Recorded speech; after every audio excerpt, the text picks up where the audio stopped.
Alrighty, so now what we're going to be doing is going over some of the more simple logic concepts, which are the things that I will typically use in my builds. So what we can do is we can go ahead and just click this button. This is for the normal conveyor. It'll make it go backwards for the duration of the signal, and then it'll go forwards again, right? Like that, and then click it, it'll send me backwards. Now it's similar with this. It'll go back and forth for the duration of the signal. Now we're just going to go over the other ones as well. I forgot to put a button here. I'll just grab a wire and... I'm sorry. One mess up in the setup. I was thinking that I'd done it all. Alright, now let's just grab a wire.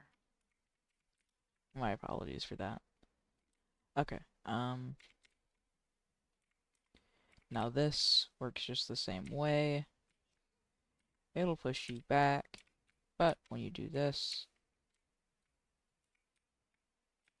Oh, it pushes you back and then it pushes you forward. Okay, and then this, anything that's put on it will get thrown over the edge, and it is an end, so it doesn't actually, go forward anymore. Ugh. So it does kinda block off your conveyor and force things to go over here no matter what. Which is kinda helpful if you're having troubles with getting your turn conveyors to work perfectly.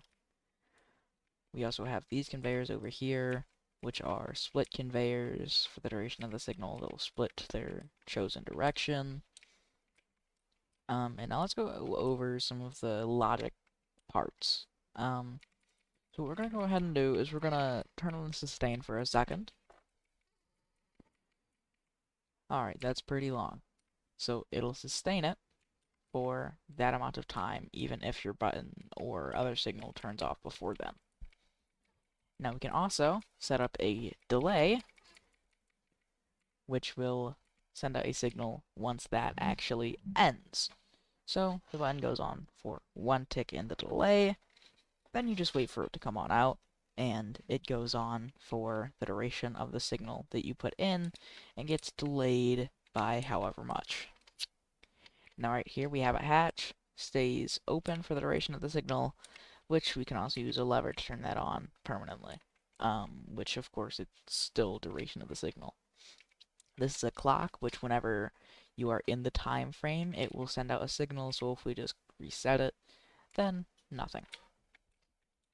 Here is a wood detector, which I forgot to grab a piece of wood for. Let's just go over, let's grab 2 pieces of gold wood. Birch is closer.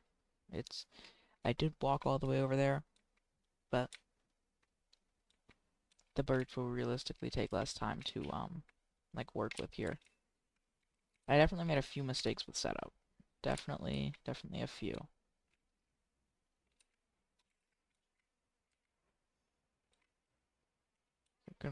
Oh, okay. I thought it was gonna go for longer, and I was like, it's already longer than 1 unit. Okay, it'll detect if the piece of wood that you put in front of it is actually that kind of wood. Now, we also have the... How did I forget another wire? Okay. Now we have this. And we can set that up into there. It'll turn that on for the duration of the signal. Or we can turn it on permanently just by clicking that. Now, this is a signal lock. So, whenever we turn it on, signal will go through. However, if we turn on the other lever, signal won't be able to go through, which is just two NOT gates, and whenever you send a signal into the middle of them, it will lock it and not let a signal through at all. Alright, and then here is a T flip-flop, which when you click it, it sends a signal to the other area, and vice versa. Now, I will be explaining this in better detail and also recreating it at the end of the video, so stick around for that. Now here, we have,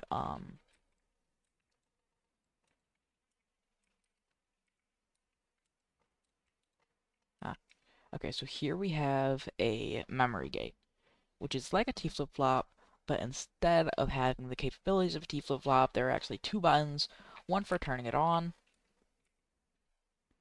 and one for turning it off, which is unfortunate that you have to use two buttons, but it does work in specific scenarios.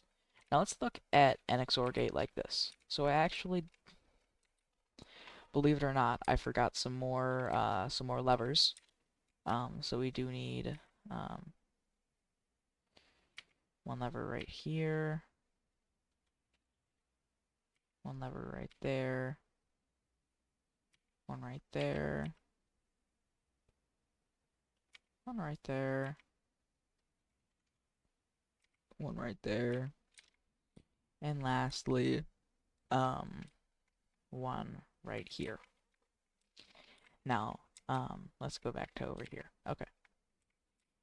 Now, when we turn this on, there is no signal sent out. Now, this is an XNOR gate. Yeah, an XNOR gate because you have a NOT gate at the end.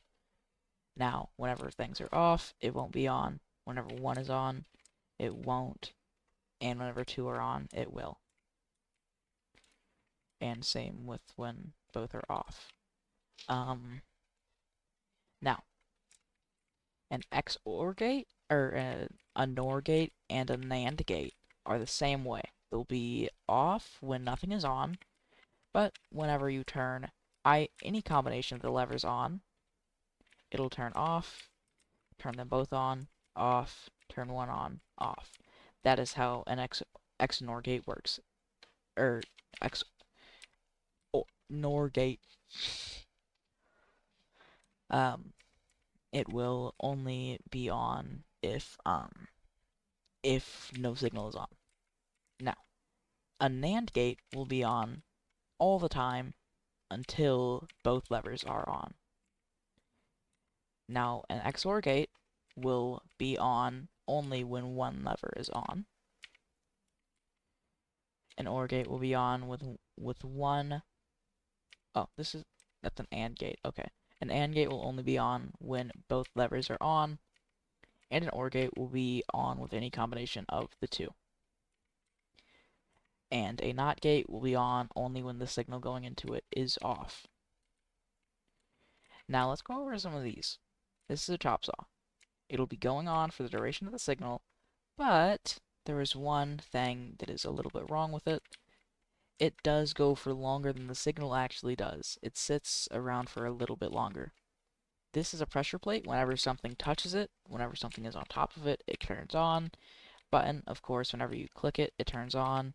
Lever, whenever you click it, it holds on. And these are also the neon wires, and this is a normal wire, where all the neon wires have a special color to them. Of course, I don't actually have a pink wire or a magenta icicle wire. I didn't manage to get the icicle wires at all, but they work similarly to this. They just look different. Now here's a button. All wires work the same. They have the same, like, turning on and turning off capabilities. And of course, we have this right over here, which is the button. Felt the need to say button again, didn't I? Now this is another T flip-flop. As we can see, the signal will change whenever I click the button, and vice versa.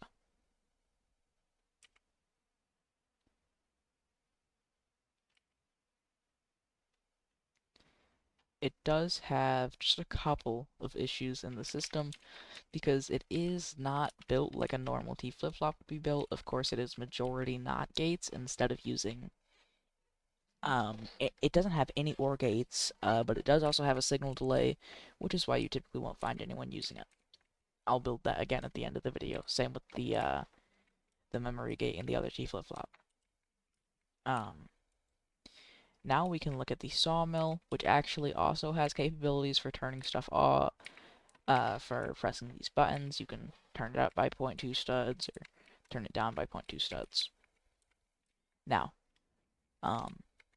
that's all for the simple stuff. Now let's get to actually remaking the stuff. Now, for the memory gate, you want to take an AND gate.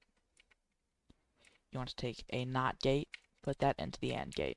You want to take a button, put that into the AND gate, and take a second button and throw that into the NOT gate. Now you also want to take a wire from the AND gate and put it into the button that goes into the AND gate. And that is all we needed to do. Now it works as a memory gate. And this works because the AND gate turns itself on, and then when it has no signal to turn it on, which is when you turn off the NOT gate, it will detect that and it will stop sending out a signal, and it will break. Now, let's go ahead and let's recreate this over here. You're going to want to get an AND gate, another AND gate, place these right next to each other.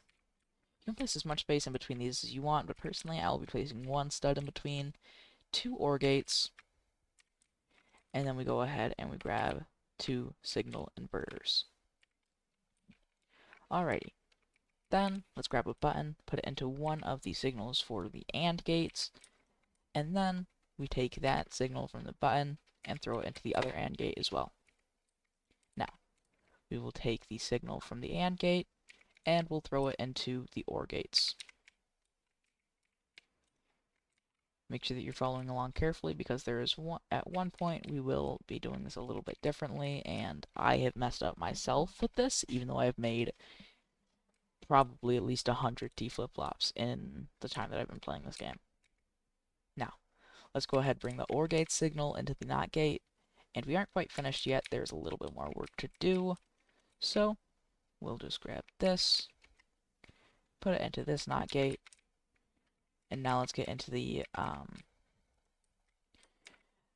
harder stuff. It makes it a little bit like wider. Now personally, I like to make it a little bit like cooler looking, which that's actually not the way that I typically would do it, because we're bringing the wire right over to here, and we're bringing it over here and throwing it into the AND gate. But it says that something's interrupting the wire path, so we'll do that again, and there we go. Now it's just a little bit less weird. You have it along the line of itself, so it takes up a little bit less space. It doesn't look weird at all. Now let's go ahead and just do the same for this side. And it might be a little bit finicky if you're trying to do it like this, but eventually you should get it. And then just go ahead and throw that signal into there. Now here is where it gets a little bit harder to make sure that you're doing the right thing, because I personally have had my own troubles with this, as I said. But let's just go ahead and bring this over to here. I like to just throw it through here. You can do any way of this. And then you want to throw the signal into the opposite part. So, into the opposite OR gate is where you want to throw that signal. And then it should turn the opposite one off. Now let's go ahead and do that again for this one right here. I typically will throw the wire on top of the other one. You can whitelist glitch it if you wish, which I will leave Patrick's video in the description on how to do the whitelist glitch. Now we see right here, it can swap sides, just like the other time that I made this.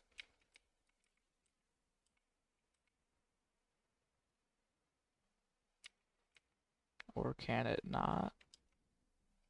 I was not paying attention, I guess. I was not, like, looking at it. Now let's go ahead and recreate this. So, what we're going to want to do is we're going to want to place down a button, then we're going to want to place a delay right in front of it, and then have an AND gate right over like that. Or you can actually place the AND gate like that, but you do need to have a third little area anyways, so I just like it because it does save you a wire. Let's go ahead and place a signal inverter going into it. Let's place a signal inverter on the top of it going out. Let's go ahead, take another signal inverter, and place it off of the other one, and then just like that. See, right there. Now, let's go ahead and take one more, place it into the other one, and let's take our last signal inverter and place it on top of that, taking in a signal. Now, this is very, very important that you do it exactly as I am doing it. take a signal from the button and place it into the delay. The delay does not need to be more than 0 tick. Leave it as it is when you unbox it. You don't want to change it, or it could mess up your system or make it extremely slow. Now, what we want to do is we also want to take another signal from this button and put it right into this NOT gate right up here, the second one on top. Now, we want to take a signal from this NOT gate and bring it up to this one so that they connect and turn it on. Now, we want to take a signal from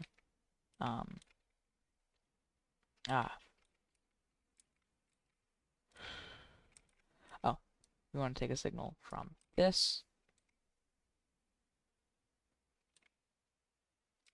and we want to bring it over right to this back part right here and turn that on. Now, we want to take a wire and we want to connect this delay right into the other input of this AND gate, which the other one is already being powered by one of the NOT gates. Now, let's go ahead and grab one more wire. Let's put this right into here. Put it right there. Let's grab another wire. Put it into here and into here. Now let's grab another wire. And this is just to show you your output. If you aren't using a T flip-flop where you actually need the second output, you can completely remove this NOT gate right here. But we're going to go ahead and we're going to take a signal from here. And we're just going to bring it outwards. Alrighty, that looks good. Now let's bring one from the other signal. So, we're just going to grab a wire from right here. And we're just going to bring it out a similar length to the first one that we did. Right? Now, if we press it, it will swap around the signal.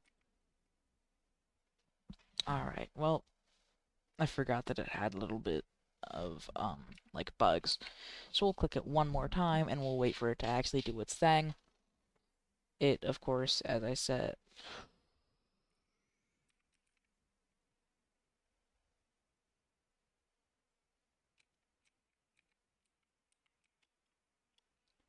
Maybe I did do that wrong. Maybe I did do it wrong this time. That going into the back, button going into the front.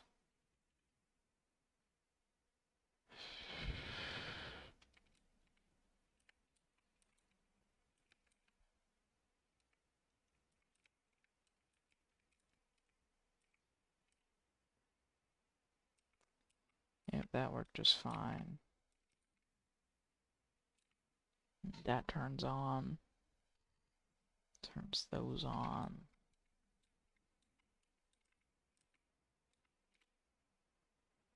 These two won't have any signals into them, right? Okay,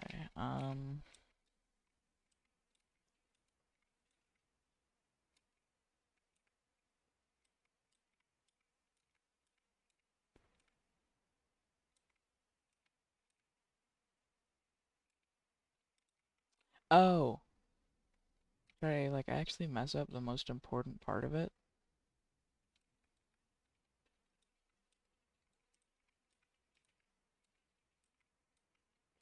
Is that part of it? I don't know, we're going with it, we're checking it out. So what we're going to do here, we are going to take a signal from this, and we are going to bring it over to the front right up here. Now, hopefully, it should work. Okay, and it worked. Click it one more time, and it worked again. Okay, so my issue was that I didn't put this right here. So you take another signal from the AND gate, and you throw it back into the signal delay. But that is all for this video. This is almost 20 minutes long. This is a very, very simple display of how to do logic. There are lots of things that you can do with the things that I've shown in this video.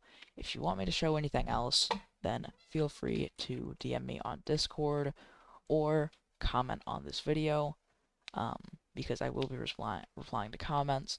and the Discord link and my Discord profile name will be in the description. Subscribe, like, do whatever you want to, and I will see you guys in the next one.